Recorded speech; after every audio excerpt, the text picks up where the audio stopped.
All right, on the left-hand side, you can see a dollar index daily chart. You can always tell what time frame I'm using by this upper left-hand corner. And this was the gap down here that I wanted to see if we can get below it and use it as an inversion fair value gap to then work towards this sell side liquidity pool. Now, because I'm dealing with the daily chart, there's a whole lot of back and forth type price action. So it's not, unless it's in a very fast, low resistance liquidity run condition, the market's going to spend a lot of time back and forth, as you see it doing here. So as you can see, we got down to consequent encroachment of that gap and then moved back up into this fair value gap here that's delineated by these two line segments. This little area right in here, that is an inversion fair value gap, which we traded up into just today. So over here, when price was moving higher, this was a buy sign and balance, sell sign efficiency. And typically when the market's bullish, if it's dropping down into that, if we are in fact bullish at that moment, price should show sensitivity and start to send price higher. It doesn't do that. It goes right through it, comes right back up into it today. So I'll be watching what we do on Sunday's opening, going into the first part of next week to see if this is still likely as a scenario. I don't like the way it has all this up here between these two highs. To me, it looks heavy, but worst case scenario, it doesn't drop and just stays in consolidation, which it could do with all the stuff that's going on with tariffs and whatnot. 5-minute chart on the dollar index. You can see we are using this inefficiency, which was obviously framed on the weekly chart. That's this shaded orange area down here. When price dropped into it, that's this occurring right here.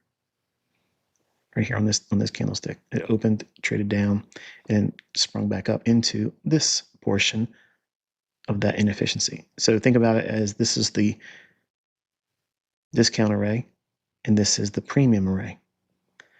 Trades down into it here, discount. Look at the bodies respecting it and its own individual fair value gap. And then rallies. This buy side and balance, sell side efficiency is a bullish fair value gap, but the market trades down through it and then right back above it here, and then it becomes a reclaimed bullish fair value gap. So again, I don't look at an inefficiency that's filled or fills the number, if you will. In other words, it closes it in. Once it does that, I don't forget about it. The algorithm isn't going to forget about it. So me as a trader, I'm not going to forget about it. So I want to be aware of what these levels are. So bullish reclaimed fair value gap, and then partially trading down into it. Fails to trade down to its consequent encroachment, which is the midpoint right here in that line. So that's the institutional order flow entry drill. Rallies up and then finally delivers into this premium array. This over here is an inversion fair value gap as well. So in this case, it was sell side imbalance, buy side inefficiency. If the market was in fact bearish and didn't have a whole lot of volatility like we've been seeing, it could have went up into here and then sent price lower, but it doesn't do it. So that PD array fails and it trades above it. Now that we're on the other side of the curve here, we're coming back up into it there, and it becomes an inversion fair value gap here because we're looking for it to run up into this inefficiency there, or at the very minimum, the high of this sell side imbalance, buy side efficiency, which is this line as the high, this line as the low. It's this candle's high, this candle's low. That one single down closed candle portion, that's the sell side imbalance, buy side efficiency. So inside that upper portion of that, we have a premium array in the form of a inversion fair value gap, where this also is an inversion fair value gap.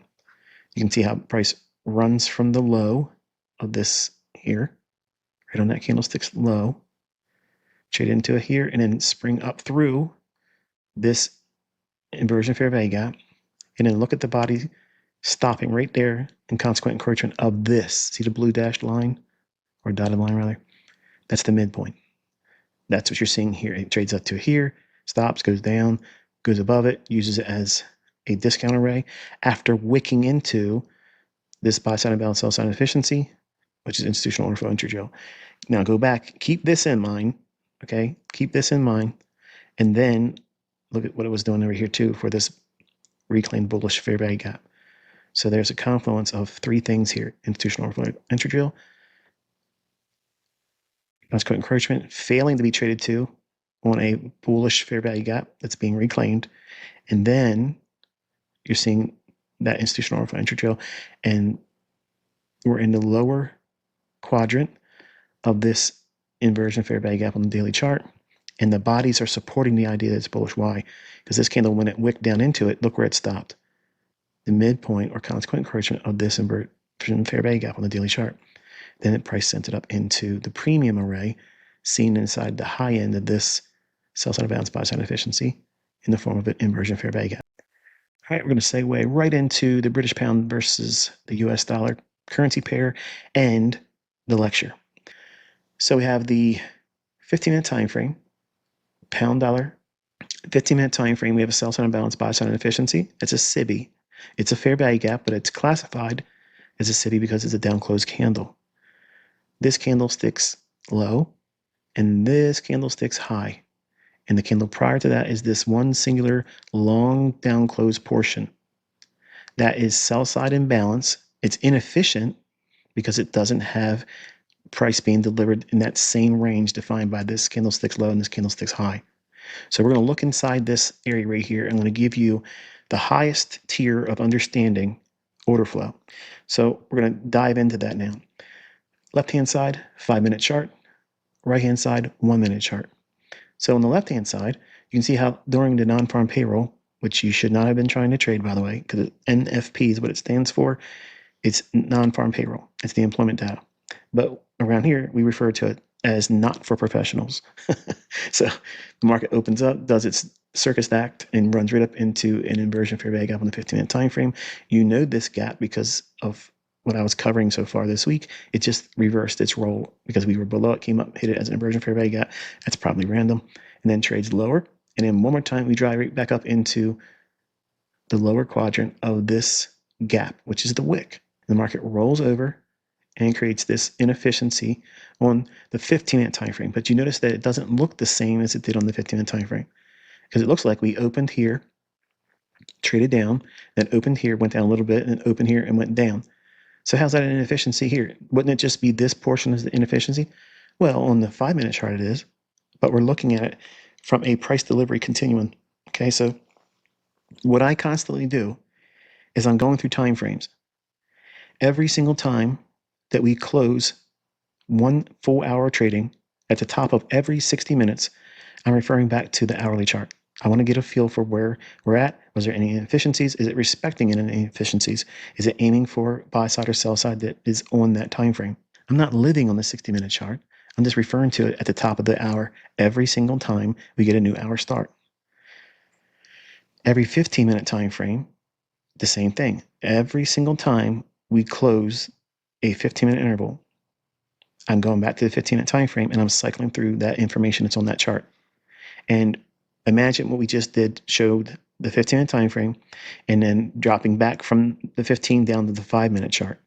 Every 5 minutes, I'm going back to the 5-minute chart. I'm only looking at it until we get a new 5-minute close. So when a candlestick on the 5-minute time frame closes and a new one begins, I'm going back to that 5-minute chart and referring back to it. Now, when you see me doing my trade examples, many times it's just me showing you on a 1-minute chart, but I'm telling you what I'm doing. I'm cycling through the time frames just like that.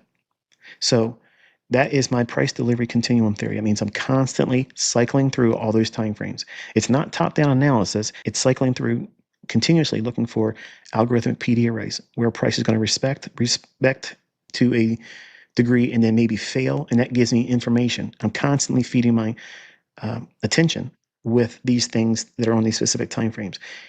And I'm not living on those time frames because all I have to do is refer to it real quick and see where I'm at and then go right back to that 1-minute chart. Here, this little area here is that 15-minute time frame fair value gap or SIBI. But it looks different because it takes up what? It takes 3 of these candlesticks to make that one 15-minute candle. So let's get some detail in here. So we're going to, again, use the high of that fair value gap. So I'm darkening up here. And then this one here, that's your range. Inside of that range, we're going to be studying with a lot more detail.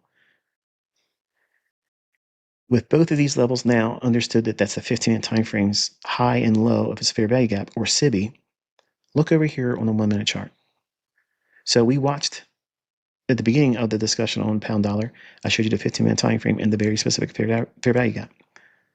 Then on the 5-minute chart, and then now that same gap being viewed on a 1 minute chart. So right away, you see this inefficiency, you see this inefficiency. So what do you do? What do you do with that information, Michael? How do you navigate that? Everything you see here as it relates to time and the open, high, low, and close. That's all you need, folks. I promise you, if you know where the market is likely to go, that's the bias, the draw, and liquidity. If you know that, open, high, low, and close, and the time of the day or the session is all that you need. I promise you, I'm going to prove it to you today.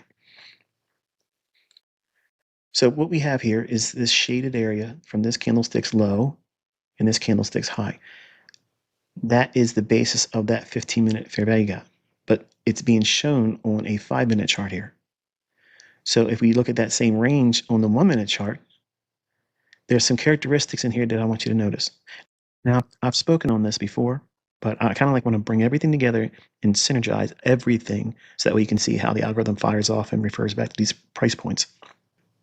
When we refer to a point of interest, the point of interest that's most important when we're looking at a fair value gap is when we're looking at a bearish fair value gap, we want to study the upper half of it first. Because the upper half of that fair value gap, when it's bearish, is going to tell you a great deal of information. And when you're looking at bullish fair value gaps, you're going to be looking at the lowest portion or the lower half of it. What do I mean by that? Well, if you look at the price action over here, price drops down and comes right back up. Then it opens here, trades down halfway, and comes back up. And then the next candle, it opens, trades down, and closes. And the next candle does what it does here. It takes 3 candles in this time frame to make one 15-minute candlestick. So when you're looking at price, what you're focusing on is the upper half when it's a bearish fair value gap. So we're splitting it in half. This shaded area over here on the 5-minute chart is this shaded area over here on the 1-minute chart. This back and forth price action in the upper half of that is a balanced price range. What makes it balanced? The fact that we're in the upper half of a bearish fair value gap. So the upper half, if you see back and forth price delivery, that is not inefficient. This drop down in here from the middle of the shaded area up here, all this single candlestick right there, that is not an inefficient price delivery. It's extremely efficient. Why? Because the first candle dropped down into here, and then we went back up over top of that same range in here. Went outside of that level that we're identifying as the high of the 15-minute SIBI, and then returns back inside the range and stops halfway again, and then rallies once more. And the bodies are respecting the upper half high of that SIBI. Then it drops aggressively lower. Now, if you're not looking at price the way I'm showing you here, which is why you got a lot of these mentors out there that are trying to teach my stuff, they'll call this a fair value gap. And they'll look for this to try to close in and fill the numbers. And that won't happen here. It will not happen. Why? Because it's efficiently delivered back and forth price action, and then it trades down into the lower half and then validates it as a fair value gap. So once the fair value gap is there on a 15-minute time frame or any time frame, you drop down to the lower time frames and you study what price actually did in the upper half when it's a bearish fair value gap, or you study the lower half when it's a bullish fair value gap on a lower time frame chart. When price goes back and forth in the upper half, it becomes balanced. There's no need for price to come back up in this shaded area over here when it starts to return back inside of it. Now watch. We're going to take a huge leap. When do fair value gaps form? Inside the quarters. What I'm talking about is time. So if we were looking at the time of 10 o'clock in the morning Eastern Standard Time, from 10 o'clock at the top of the hour to 10:15, there's going to be a fair value gap that forms. Every time frame, but whatever time frame you're trading on, you work with that information. And then that means there's 4 potential fair value gaps that form per hour. Now the apt pupil will think about that for a moment and say, wow, there's potentially a scalp every 15 minutes. Yes, that's high frequency trading algorithm. It's also knowing that you don't have to take the trade that you just missed and have any regret, because there's going to be another one, just like a bus. Remember I taught how that's a bus route schedule? Every 15 minutes, there's something coming around the bend again. So every quarter, so 10 to 10:15, there's a fair value gap forming. 10:15 to 10:30, there's a fair value gap forming. Between 10:30 to 10:45, there's a fair value gap forming. And 10:45 to 11 o'clock, there's a fair value gap forming. On whatever time frame that you see that form, whether it be the 15-minute, the 5-minute, either one of those, you're going to see one of these fair value gaps form every single 15-minute time frame. When you have the draw on liquidity, it will be there. Now, if the market's going to be range bound, it might not create that, because why? We're going to be in a high resistance liquidity run conditions. That means there won't be fair value gaps forming, which is the reason why I teach that number one premise is, are we in low resistance or high resistance liquidity run conditions? If you're seeing fair value gaps not materialize, then you're in high resistance. Sit and wait. Wait for what? Wait until the next 15 minutes. And then if it's the same way there, wait 15 minutes longer. And you do that all the way until you get to the end of the session. If the entire session was high resistance, you did nothing and you took no trade. Come back the following afternoon or next trading day. Now, what can you use this information when it's a balanced price range? Well, it identifies what? The lower half as what? Imbalanced price range. Why is it imbalanced? Because it leaves the upper half here and it only sells off. There's no up candle to the midpoint of it. But sell side imbalance, buy side inefficiency, meaning that it needs to offer price back up to the midpoint. That's what you'd be waiting for. That's what the algorithm is doing. Buying pressure is not bringing it up and stopping it dead in its tracks halfway. That's algorithmic price delivery. It's going to offer that price over a continuous delivery, higher, higher, higher, higher, no matter how many people come in wanting to short, no matter how many people are reluctant to buy. It does not matter. The market doesn't care. It doesn't care about the number of contracts. It does not care. It doesn't care. Now, the number of contracts is the life's blood of what you can get filled on trades. But the delivery mechanism has absolutely no care, no concern for the actual number of trades being booked, which is why I'm trying to tell you, and I've been telling you since I started teaching it, that this algorithm that exists is a price engine. It will deliver right to these specific PD arrays and their consequent encroachment. There's no way, there's absolutely no way that buy and selling pressure would deliver that. It would be random distribution. There would be all kinds of different highs and lows forming, but they're stopping dead in its tracks where I tell you it stops. That is authorship. That's something that you can't go around. You can't hide from that. You can't chase it down and say, I'm going to beat it into submission and say it's something else. It's not anything but algorithmic price delivery. That means the price engine will offer that midpoint consequent encroachment because that's exactly what it's scripted and designed to do. So the market trades up in there and then efficiently delivers buy side. So now there is no inefficiency for buy side delivery. So we had sell side imbalance, buy side inefficiency. The portion that's inefficient on buy side is the lower half. Why? Because we only had a single pass with this candle's halfway point right here, where the shades of the boxes change color. From that point down to the low of that shaded area, or specifically this candlestick's high, it's only offered sell side delivery. That means movement lower. So because the market is algorithmic, because it's controlled, because it's rigged, and you should be thankful that it is, because if it wasn't rigged, I would not be able to do these things. I would not be able to tell you it's going to stop here, turn around, go at this candle, stop here, go higher. And I certainly wouldn't be able to execute on it, right? But you keep seeing it. Now my students are learning how to do it too. Well, delivering price up to the halfway point here satisfies the coding in that algorithm. It need not go any higher. So now we're going to take a huge leap in understanding, okay? This is the inefficiency that really matters in that 15-minute time frame fair value gap. It's also this portion here on a 5-minute fair value gap. But you won't be confused by looking at the 15-minute time frame fair value gap and think it has to close in the upper half of it, because it doesn't. That becomes a balanced price range. So using the price delivery continuum theory, which is working from higher time frame, lower, lower, higher time frame, lower, lower. You're constantly cycling through. Every time a new 15-minute candlestick forms or begins, you refer back to that 15-minute candlestick chart and see where you're at. What inefficiencies are there? Did it form one? Did it close in or deliver the numbers? Okay. If it didn't fill the numbers on the inefficiency, in other words, close in and overlap the inefficiency of a fair value gap, then you're constantly waiting for that information to be delivered in price action. But if price is showing things like we're showing here, where it's working the upper half and it's a bearish fair value gap, you can anticipate that that 5-minute portion here is the real fair value gap, because we've done the work of looking at actual price delivery. We don't need to look at orders. We don't need to know how many contracts were traded at, because it doesn't matter. The algorithm doesn't see your stop. It doesn't see how many contracts were traded at a particular range of price action. It doesn't refer to that, folks. It can't. That's too much of an effort to code that. The only thing it refers back to is number one, time, and then it works on the open, high, low, and close.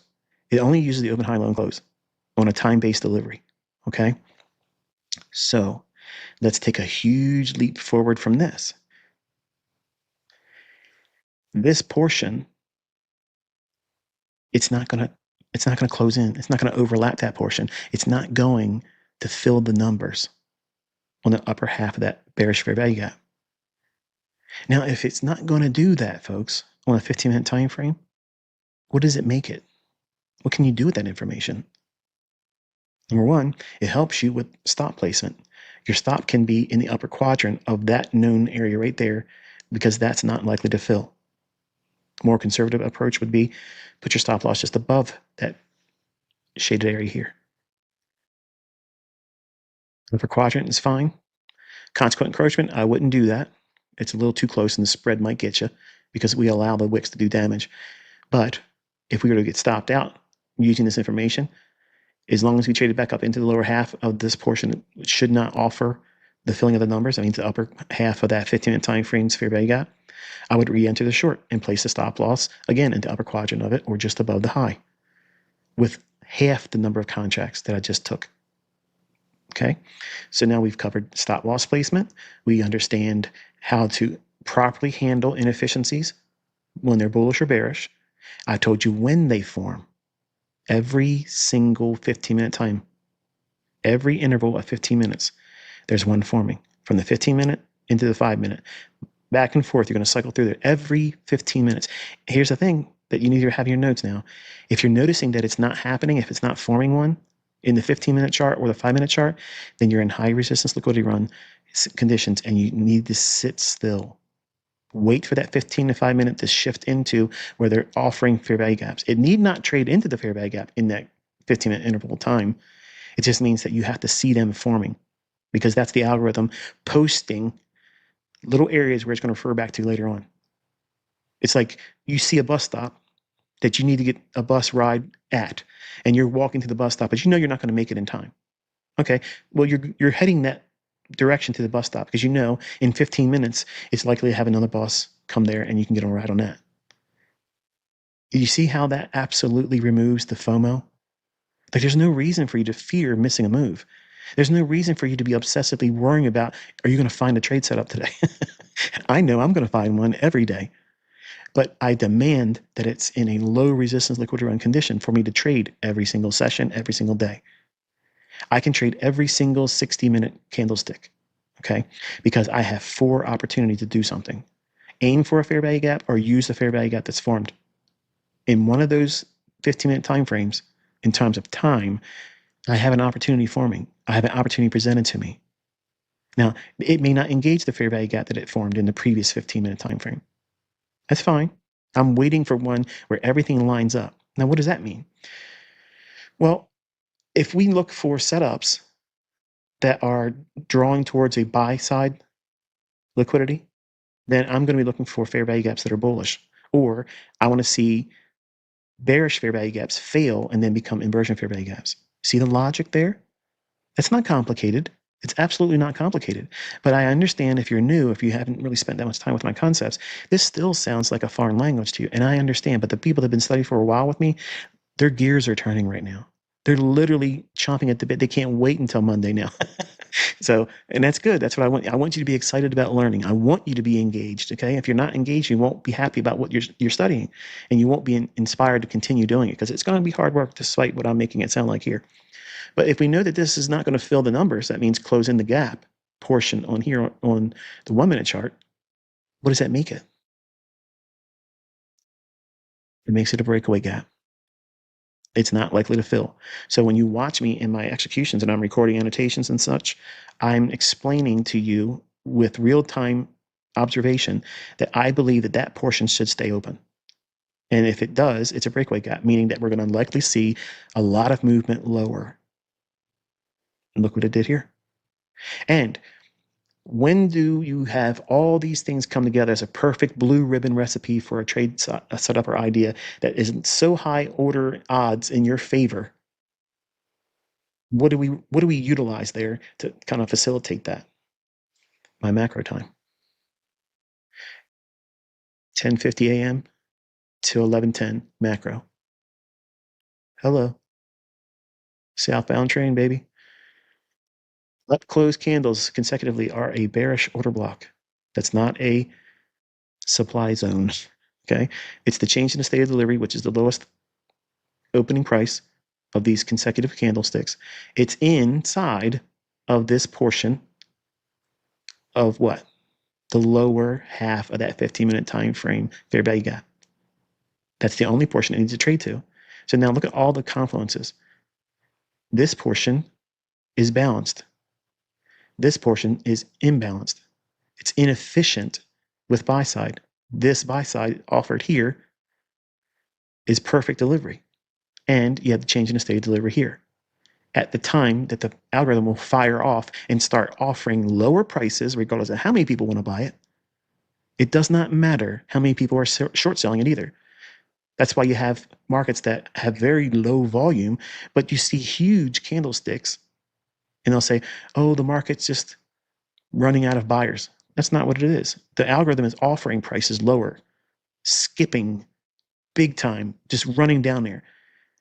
And all they need is one contract to print to make that candlestick look however they want it to. And there's always someone coming in with a market order to buy or sell. There's liquidity resting in the marketplace. So as soon as the algorithm keeps offering lower prices, and they do it real sudden and quick, everything proves in hindsight that these moves are quick and sudden, but they don't usually get seen in advance because you're looking at things that are going to mask it. Footprint, looking at how many contracts were traded here on the previous volume, or looking at volume profile, or I'm looking at a point of control, or I'm looking at a VWAP, or I'm looking at whatever. All those things are distracting you. They're not going to tell you the time when the setup's going to form. I am. They're not going to tell you when these PD arrays are going to form. I am. You're not going to see which one of those levels on price ladders, DOMs, which one of all those things above the marketplace or below the marketplace is it going to stop and turn around on. You don't know that, and no one using that information does. They're just guessing. I promise you, that is all nonsense. Look at what this is showing you here, folks. Seriously, it's ridiculous when you compare it with everything else. Put what you think and believe about me aside, okay? Listen to me. What I just gave you in this lecture tonight is the golden ticket. Because what I've given you here is the actual thing I'm cycling through while I'm watching price action. And I'm waiting for these setups, and I'm waiting for them to form, and I know what I'm looking for. See, it provides you context. It's not just some subjective, trading on a gut feeling. I'm not trusting any indicators because time is on my side. I know when the setups are going to form. I know when fair value gaps are going to form. Now you know when they're going to form. Every 15 minutes on the 15 or 5-minute chart, it's forming. If it doesn't, you're in high resistance liquidity run. That means sit still. And then you look at time when the macros are forming and fair value gaps are forming, and it's trading into those at the beginning or going into the beginning of the macro time. You know what's coming. The price is going to start spooling. And if you have a degree of understanding of where it's likely to go, well, look at the previous lecture I gave this week using the pound dollar. This level here. Go and look at it again, okay? There's your target. From up here, down here. Pyramiding opportunity here with the institutional order flow entry drill. It doesn't need to fill this. Doesn't need to do anything with this price action. Why? because you have a breakaway gap that was up here, and this is going to be a measuring gap. So halfway from it starts dropping, this is about halfway, and you know that you have another measured move to that level here. It's not complex. It's not difficult. It's difficult and complex for the people that are brand new. Or if you didn't really study and backtest and log and observe, spending time studying past price moves, journaling those, and then watching the tape real time. All these things that you're trying to worry about adding to your chart, these new gimmicks, I promise you, none of that stuff's going to serve you like you think it will. Time and price, that will serve you perfectly. And you'll never get the results that I'm showing you here with anything else. You'll never get this precise with anything else because there's so many different rules of, this is that and that's this. And come on, man. It ain't happening. You're still guessing. You're still just using those things as a catalyst to get into a trade because you don't have a decision mechanism. Time is my decision mechanism. Trade condition, market tone is my decision. I'm blending several things, and I know when I'm not wanting to trade. I know when I shouldn't trade. And I counsel you as students to try not to do anything in those critical times like non-farm payroll. It makes it harder, but it's not impossible.